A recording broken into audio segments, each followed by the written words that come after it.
जागा तुमने। क्या बताते हैं, एक बार नारद जी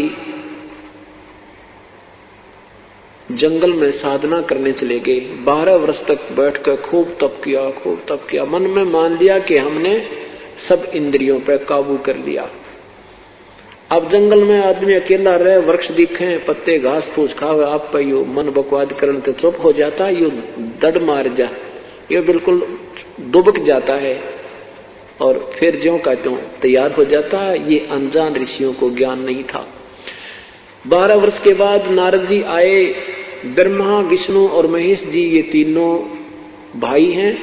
बड़े ब्रह्मा जी, बीच के विष्णु और छोटे भगवान शिव।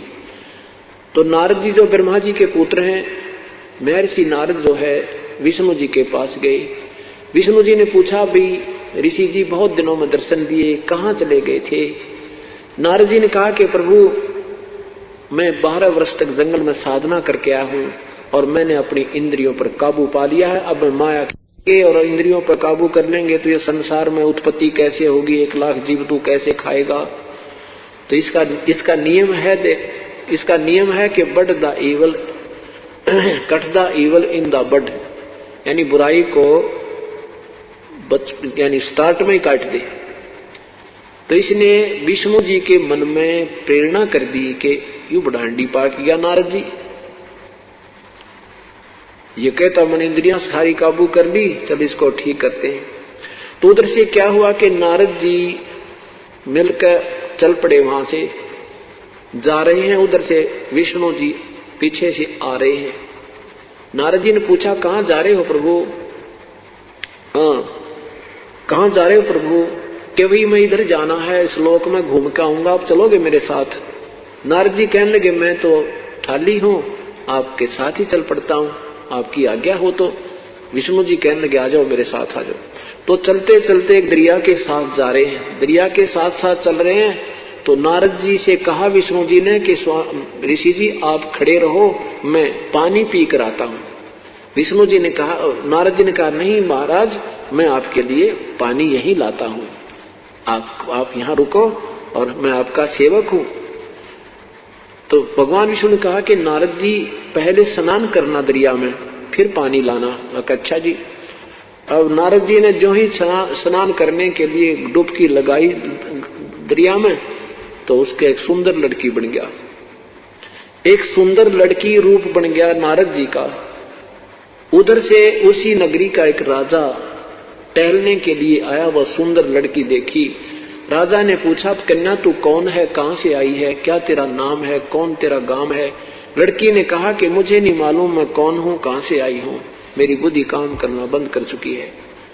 राजा ने उस लड़की को अपने साथ लिया, घर ले आया, पटरानी बना दी।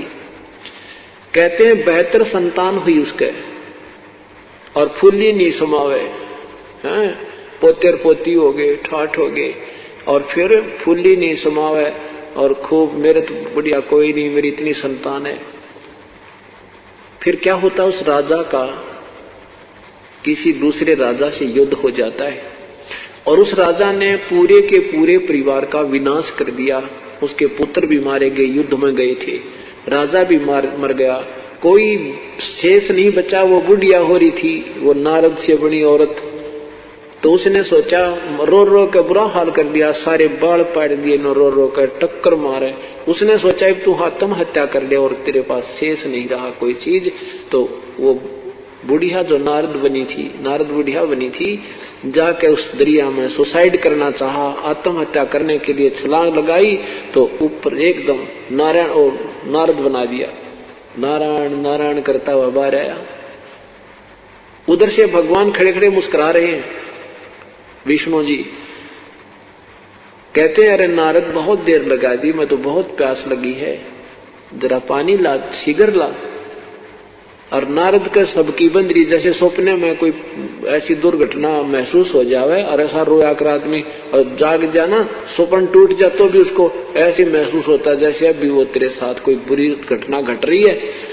अब नारद जी का पसीने आ रहे, ये भगवान वो मैं तो ऐसा बुरा हाल हो रहा था, मेरी तो इतनी संतान थी वो मर गई सारी।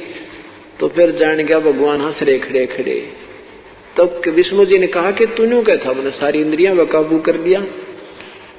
तब नारद जी बोले भगवान आप तो कसूरते हो। तो कहने का भाव यह कहते हैं कि श्रृंगी ऋषि को सार चबाए, नारद पूत 72 जा